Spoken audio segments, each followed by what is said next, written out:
Հրադադարը ճգնաժամի հաղթահարում չէ։ Դա պարզապես նոր իրավիճակի, նոր ստատուս քվոյի, համոզված եմ ժամանակավոր ստատուս քվոյի ձևավորումը, որը կարող է էլի վերաչել, որը որ կարա վերականգնվի նոր ռազմական գործողությունների տարբեր ինտենսիվությամբ, հատուկ գործողությունների եւ հետախուզական ծառայությունների նոր, ասենք, մրցակցությամբ, չափազանց կարևոր է թե արդյոք որպես նախապայման կամ որպես նախադրյալ արդյոք այս գործընթացը չի բացի ճանապարհ նոր դիվանագիտական բանակցություններին, թե ոչ, որի ներգրաված կլինեն ոչ միայն Միացյալ Նահանգները, այլ Եվրոպան եւ միգուցե նաեւ Ռուսաստանը, որտեղ հիշեցնեմ նաեւ 14-15 թվականին այդ հայտնի իրանական պայմանավորության եւ նախորդ բանակցությունում Ռուսաստանը նույնպես ներգրաված է որպես երկիր, որը որ իրագործում է նաեւ խաղաղ միջուկային ծրագիր Իրանում եւ որոշ չափով կարա որոշ մասով տեխնիկական միջուկային մասով նաեւ երաշխավորի դեր կատարի։ Դե հրադադարից մեկ օր առաջ Իրանի արտգործնախարարը Մոսկվայում էր։ Ես կարծում եմ, որ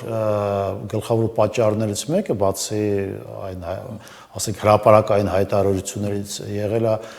հենց միգուցե այդ հարցի քննարկումը, թե արդյոք Ռուսաստանի Դաշնությունը կարա կրկին ներգրավի այս գործընթացում որպես միջուկային, ասենք, այդ վառելիքի երաշխավոր երկիր կամ որևէ այլ ֆորմատներով եւ նաեւ ես չեմ բացառում միգուցե նաեւ Մոսկվան ծոցի երկրների հետ մեկտեղ նաեւ փորձում էր աշխատել կամ կարար աշխատել որպես կոմունիկացիոն խողովակներ Իրանի եւ Միացյալ Նահանգների միջեւ։ Ռազմական օգնությունը բացառելու։ Ես իրատեսական չեմ համարում, որ առաջինը Ռուսաստանը պատրաստ էր դրան գնալ, հաշվի առնելով այն, որ խոսքը գնում է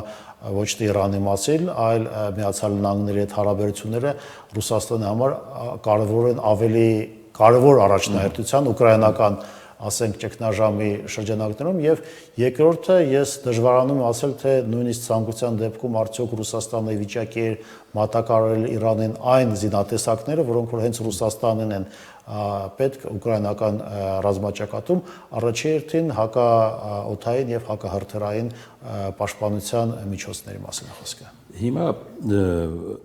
հրադադարի ազդեցությունը ռեգիոնալ իմաստով փորձենք պատկերացնել։ Ինչ վարկագիծ կդրսևորեն հենց տարածաշրջանում ապրողները։ Գիտեք, ինձ թվում է, որ հենց այսօրվա առավոտվա, ասենք, վիճակով, եթե մենք փորձենք դիտարկենք այս աշխարհակահական բալանսը կամ ռազմաքաղաքական բալանսը մեր տարածաշրջանում, հասկանալ է, որ այս հրադադարի ռեժիմի հաստատումը բավականին նվազեցնում է այն ռազմական սպառնալիքների ուրվականը, որի մասին շատերն են խոսում նաև ասենք Հայաստանում, հասկանալի է նաև այո, Իրանը բավականին ասենք լուրջ վնասներ է կրել, բայց նաև չափազանց զայրացած ունի եւ հասարակություն եւ քաղաքական էլիտա եւ նաև այն արձագանքները, որոնք որ երեք մենք նաև տեսանք ուղղված Ադրբեջանին եւ Ադրբեջանի հնարավոր եւ նույնիսկ տեսանելի անմիջական աջակցությանը Իսրայելի հետախուզական եւ ռազմաօդային հարվածներում կարծում եմ որոշ լուրջ դեր կխաղան նաեւ Բաքվի ռազմաքաղաքական այդ հաշվարկներում։ Դե դեռ հրադադարի մասին խոսելը վաղ էր, բայց իրանական աղբյուրներն արդեն խոսում էին կասկածյալ երկրների մասին ընդդեմ Իրանի, այդ թվում էր նաև Ադրբեջան։ Այո, ոչ միայն Ադրբեջան, բայց Ադրբեջանի դեպքում մենք շատ լավ հասկանում ենք, որ Իսրայելի եւ Ադրբեջանի համագործակցությունների մեջ ներառում է ոչ միայն տնտեսական, էներգետիկ, այլ նաև ուղղակի ռազմատեխնիկական եւ հետախուզական աջակցությունը։ Լեռնային Ղարաբաղի տարածքում։ Այդ թվում նաև Լեռնային Ղարաբաղի տարածքում իհարկե։ Երեք երևի այսպեսի ավարտ չէին սպասում Բաքվում, փակեցին սահմանը Իրանի հետ։ Եթե ունեք այդ տեղեկությունը, գիտեք, երկար ժամանակ, երկար տարիներ Ադրբեջանը մեր մեղրին աշխատում է այսօր։ Մեր մեղրին աշխատում է, Ադրբեջանի ցամաքային սահմանը նույնպես երկար տարիներ կոവിഡ്ից հետո փակ էր, ոչ միայն Իրանի հետ, եւ նաեւ որոշ բացառություններ արվում հատուկ ինչ որ էվակուացիոն գործողություններ, օրինակ ես գիտեմ, որ մի քանի օր առաջ ռուսական փորձագիտական եւ գիտական լուրջ խումբ Իրանից Ադրբեջանով մեկնել էր Մոսկվա, երբ որ սկսվեցին ռազմական գործողությունները։ Ադրբեջանը 5 տարի է ինչ լիակատար խաղաղության մեջ է, սա թարմ հայտարարություն է Ալիևի կողմից։ Ինչն է ստիպել արձագանքել այսպիսի հայտարարության։ Հասկանալի է, որ Ադրբեջանը մի կողմից ինչ վերաբերում է Հայաստանին կփորձի շարունակել իր ճնշման եւ սպառնալիքների քաղաքականությունը, մյուս կողմից նաեւ ոնց որ նշեցի, Ադրբեջանում շատ լավ հասկանում են, որ այո, Իրանը բավականին լուրջ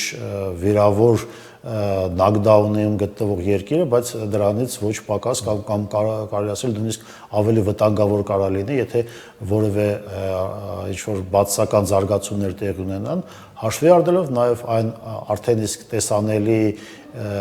հանգամանքը, որ Ադրբեջանը իսկապես ուղղակի աջակցել է Իսրայելին այս գործողությունների ժամանակ։ Այսինքն այսպիսի հանգուցալուծումը հիմա ում էր ավելի շահեկան։ Ստացվում առաջերտին այս հանգուցալուծումը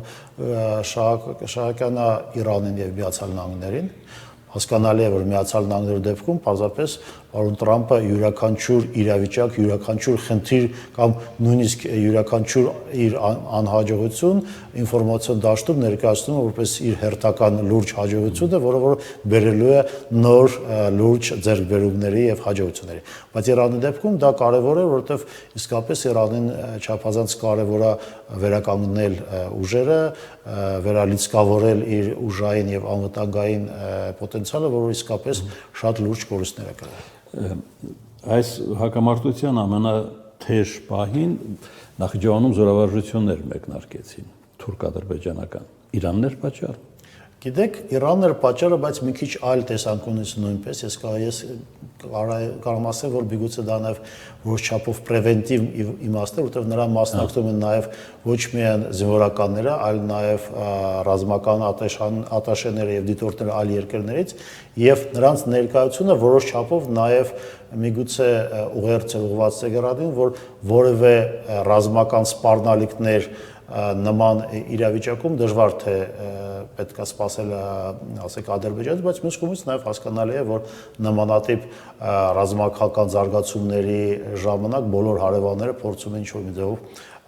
պատրաստվեն, հասկանալի է, որ նաև եւ Ադրբեջանը, եւ Թուրքիան, եւ շատ այլ գերտերություններ որոշ չափով տեղյակ էին այս հնարավոր զարգացումների մասին, պարզապես միգուցե հայտնի չէր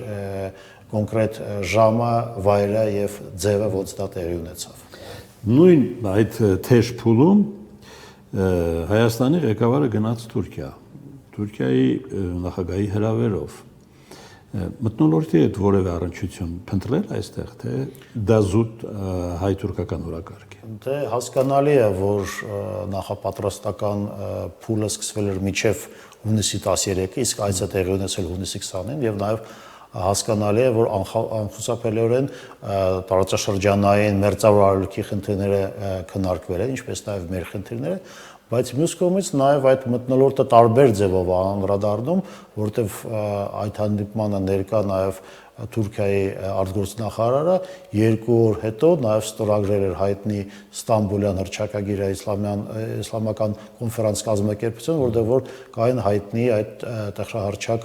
դրույթները։ Այսինքն մենք տեսնում ենք, որ այո, Թուրքիան փորձում է ինչ-որ մի ձևով հայ-թուրքական գործընթացի պահով ուշադրություն դարձնել եւ տարածաշրջանային կտրվածքով դա համարել կարևոր խնդիր, բայց կան ոնց որ լուրջ կամ հիմնական առաջնահերթությունները, որոնցից որ Թուրքիան չի ուզում հրաժարվել։ Այսինքն իրականությունը այդ առաջնահերթությունների տակ է, ոչ թե իրական քաղաքականության մեջ իրականությունները տարբեր կարող լինեն տարբեր ժամանակաշրջանում, բայց եւ մենք դա տեսնում ենք, այսինքն նույն ասենք բավականին համոզված եմ անկեղծ եւ կոշտ խոսակցությունը տեղի ունեցել Ստամբուլում հունիսի 20-ին, բայց նաեւ հունիսի 22-ին նմանատիպ հաստատություն ընդունվել։